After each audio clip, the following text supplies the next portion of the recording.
Your tooth hurts. Really hurts. You reach for painkillers. Call a dentist.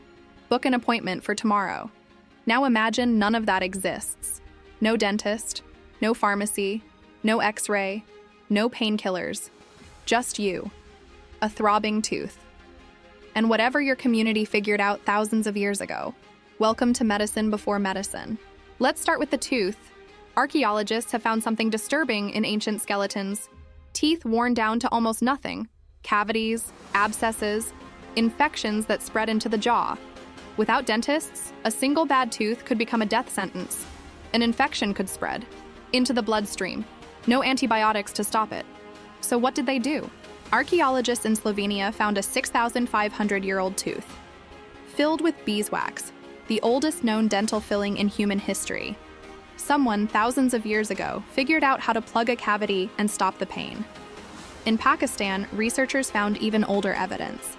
9,000-year-old teeth with tiny holes drilled into them, using flint tools, ancient dentistry, without anesthesia. Here's what's remarkable. Ancient humans didn't have modern medicine, but they weren't clueless. They had thousands of years of trial and error, passed down, generation to generation.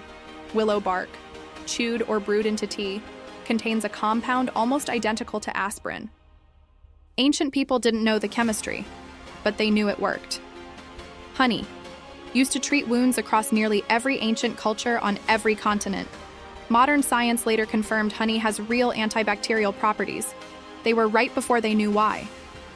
Garlic, used to fight infection. Modern studies confirm it has antimicrobial effects. Moldy bread, applied to wounds in ancient Egypt and Serbia. Thousands of years before anyone discovered penicillin, they noticed mold seemed to help. They just didn't know why. This next part sounds impossible, but it's real. Archaeologists have found ancient skulls with holes drilled into them on purpose. The practice is called trepanation. And here's the shocking part. Many of the patients survived. Bone regrowth around the holes proves people lived for years afterward.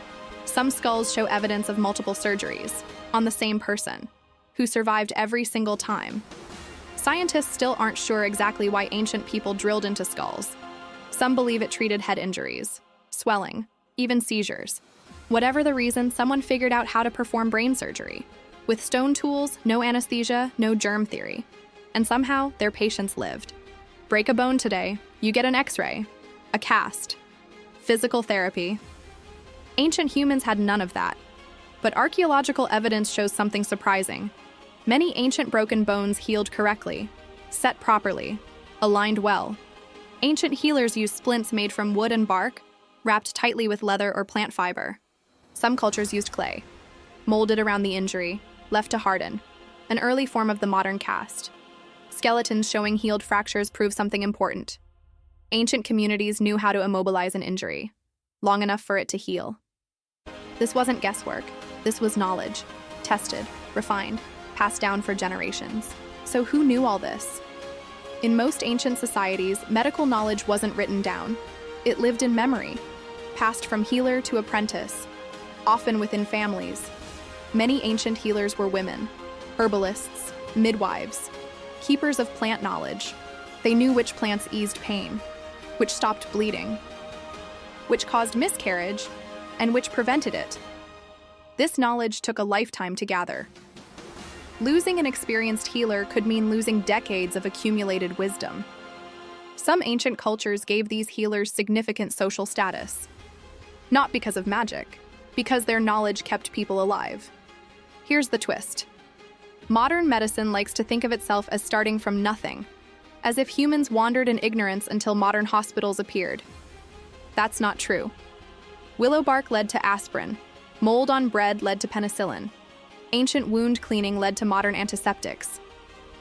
Some of our most important medical breakthroughs started as an ancient observation, passed down by someone who had no lab, no microscope, just careful observation, and thousands of years of trial and error.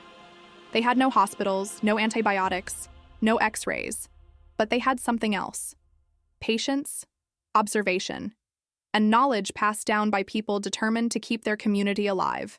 Every painkiller you've ever taken, every antibiotic, every cast on a broken arm, traces back to someone thousands of years ago who refused to let a wound go untreated.